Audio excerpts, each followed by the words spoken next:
just waiting. I'll take this off. Okay. Yeah. Okay, folks, we're just waiting for some more journalists to join us in the room, so we'll just hang on a couple of minutes.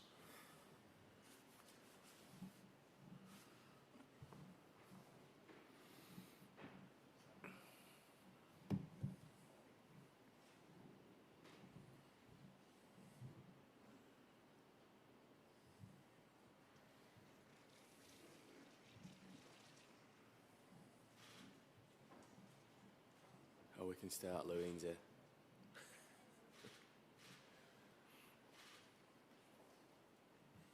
Okay, I think we're good to go. We'll make a start. So, good morning, everyone. I'm delighted to welcome Lee Westwood to the interview room. Lee, it's been a really strong season for you so far, some good results. How are you feeling going into the championship starting tomorrow? Yeah, I'm looking forward to it. You know, I think everybody missed the Open Championship last year, and watching it on TV or playing it, and yeah, it's good to be back. You know, it's a massive championship. My favourite of the year, and yeah, I'm delighted to be back and playing well, and hopefully having a chance to contend this week. Great stuff. We'll take some questions from the floor first. If you want to raise your hand, we'll get a microphone to you. Yes, just at the very back. Do you want a question, wife? You could have asked me this morning when I made you a cup of coffee. Yeah, I'd love a coffee, please. Yeah, thanks. So we've got a question from the front here. If you want, more interesting than me. You get the real stuff rather than the... Hi Lee, Russell from TalkSport, nice to speak to you. How would you assess your form heading in, and also what have you made of the course so far, and how do you think it might suit you?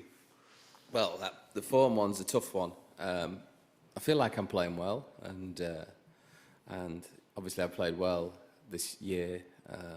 I played well last week. I mean, you know, I was in the lead with 26 holes to go, and then don't know what I'm just a couple of pulls and double bogey, but par double bogey, and kind of couldn't get any momentum going after that. You know, when you think 14 under, with 26 holes to go and 18 unders winning it, you should fancy your chances then. But obviously didn't manage to finish that one off. But you know, I kind of look back on last week and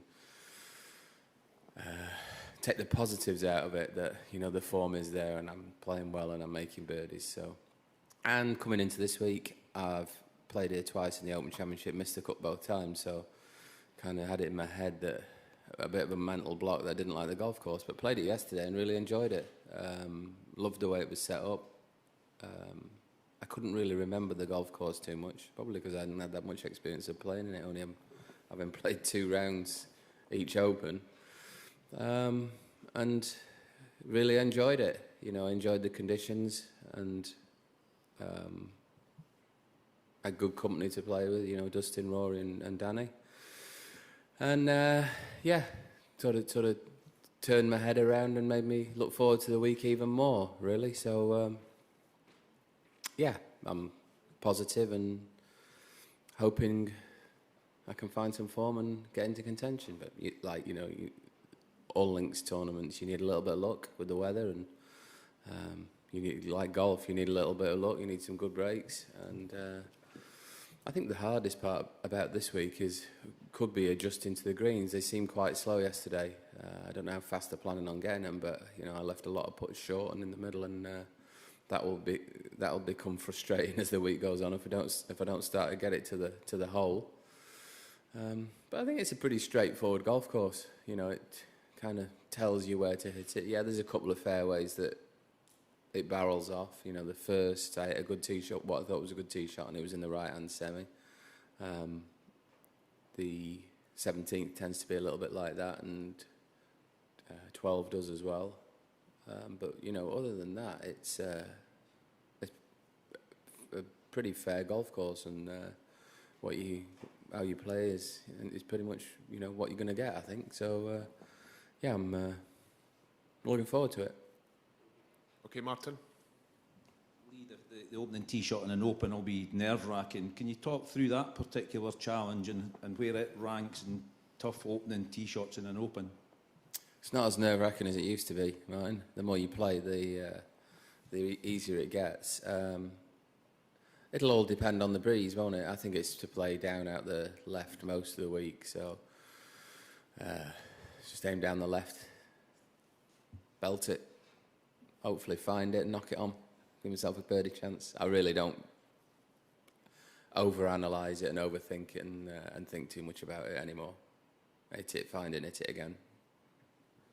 Okay, we'll take the next question from the back right. Lee, do you have any particular memories of those two previous Open appearances here? Any particular areas in which you struggled? Well, being home on Friday night and watching most of it the weekend on TV that I could stomach. But no, I don't really remember too much of it. I did win round here as an amateur. They used to have a 36-hole tournament, and Cinque Ports did as well. And one year the English amateur was at Cinque Ports, so they played it around here. So there was 36 holes on Saturday and Sunday, and I won both of them. So I've got some kind of form around here in the past, and just trying to look at it more positively than the fact that I've missed 2 cuts. There'll have been underlying facts there. I might not have been playing well, or my head might not have been in the right place. So I don't really have too many memories of the Open Championship here. Okay, Louine. Hi, Lee, and well Hi, done Louine. what you've done recently.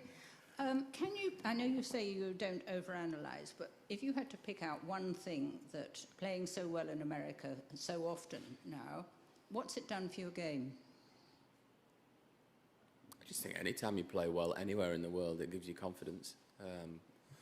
Especially when, Bale and the Players' Championship, where I finished second, I had chances to win with 2 of the strongest fields of the year, and round 2 very different golf courses, I suppose you could say as well. So, I feel like, if I get my game where it needs to be and, it's good for that week, I can contend. I don't know when it's going to be in the right place or, when I'm going to hole enough putts, but, you just kind of load the dice to give you the best opportunity as possible. You can't do any more than that, and then you give them a roll, and what happens, happens. Okay, John. Lee, with all your Hey, John. hi, with all your knowledge of open courses and things, would you mind putting this one, not just as the course, but as the whole place, into perspective among all the other open venues? Well, it's the warmest because it's the furthest south, and it's always thrown up interesting winners, hasn't it? As far back as I can remember watching golf, Sandy, Greg, Darren, and Ben Curtis. So great variety. So you'd say it doesn't favour one player or another. Obviously nowadays, if you hit the ball a long way, that's an advantage. But it's only an advantage round here, I think, if you hit it straight as well. I don't think this is one of those golf courses that you can overpower. You can overpower with a straight shot, but you can't hit it in the rough and play it, I don't think. Especially the way they've set it up. So I'd say it's pretty fair to all.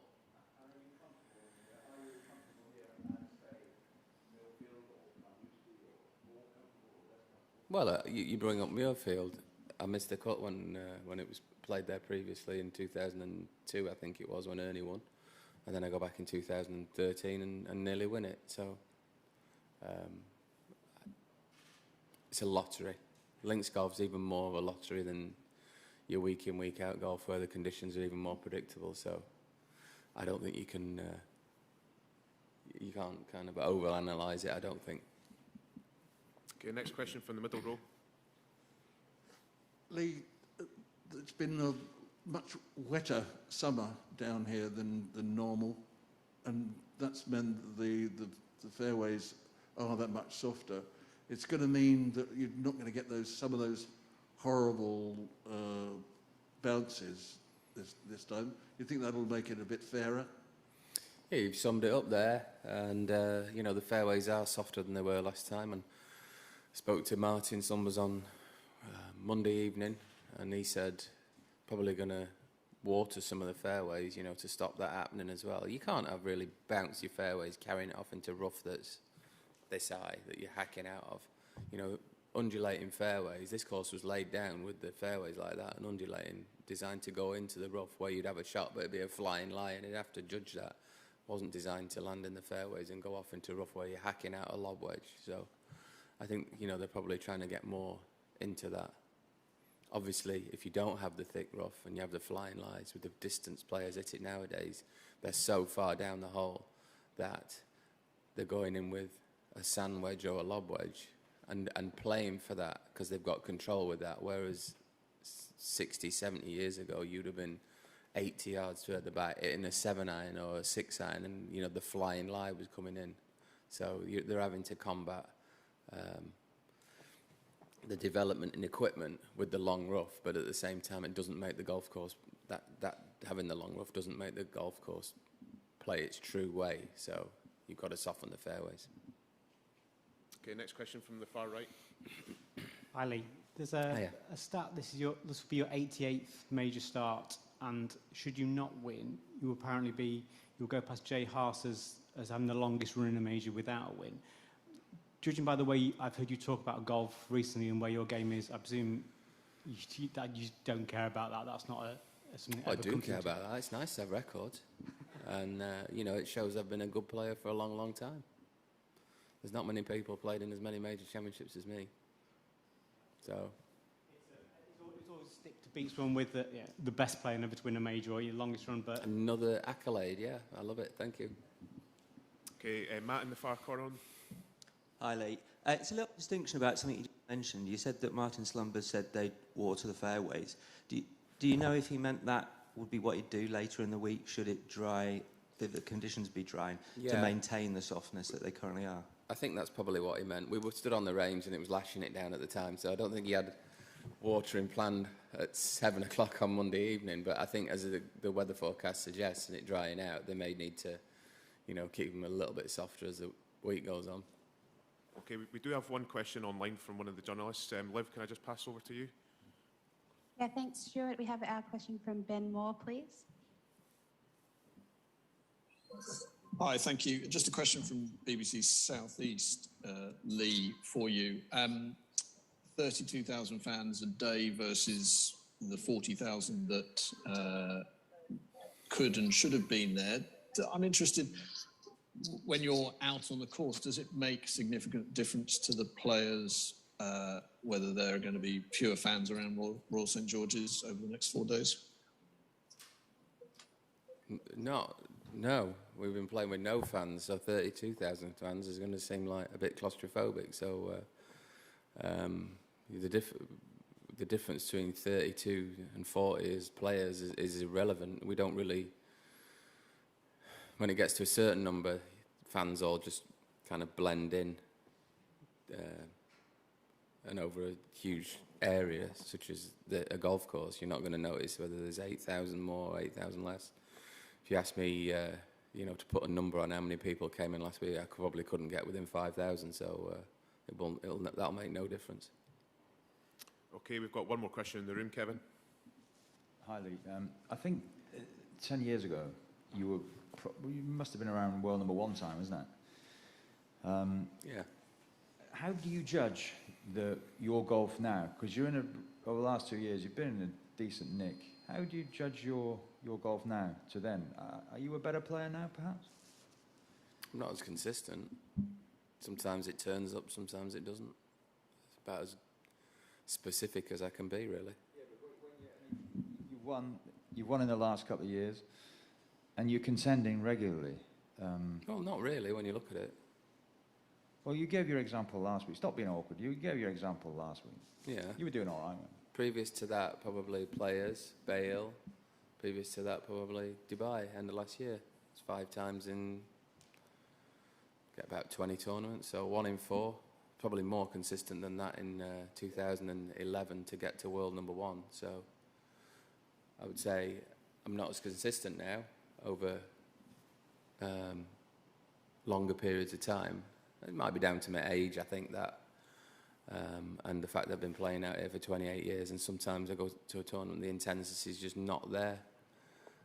But when the intensity is there, my game's there, mentally I think I'm stronger. probably put a little bit better now than I did 10 years ago. Short game's definitely better.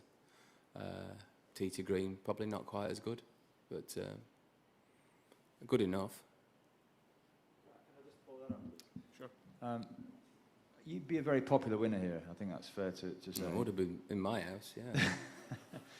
But we've seen, Phil's done it. Yeah. At 50. I mean, what is it that's making it possible?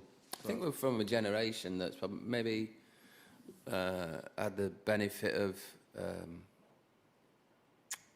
sports medicine and things like that, maybe being a little bit more analytical and knowing what's going on. Tiger came on the scene and everybody sort of took that a little bit more seriously mid to late 90s. And I think all the other players that wanted to, get ahead of the game sort of looked at him and focused on that more 20 years ago and put some effort in then and worked on that. And you're seeing the benefits of that now, rather than this is not just a I've been working out for 6 months thing, and this is a quick fix thing. This is a long-term thing with the likes of myself and Phil, Stuart Sink, people like that are playing. Look at Bernard Langer. He's playing well into his 60s because he's looked after himself 30 years ago, not because he's done it, not because he started going in the gym 3 weeks ago. My generation, mine and Phil's generation, are now reaping the benefits of the hard work for the last 20 years on, analysing movements in the swing and working on injury prevention to those parts of the body that, that get injured. So, Your best days are ahead. but I'm not sure about that. Okay, everyone, before and we... I think when you get to our age, we maybe don't treat it as seriously as we once did, and it's easy to play golf when you're a little bit more flippant about it and, see it for what it is, getting a small ball into a small hole.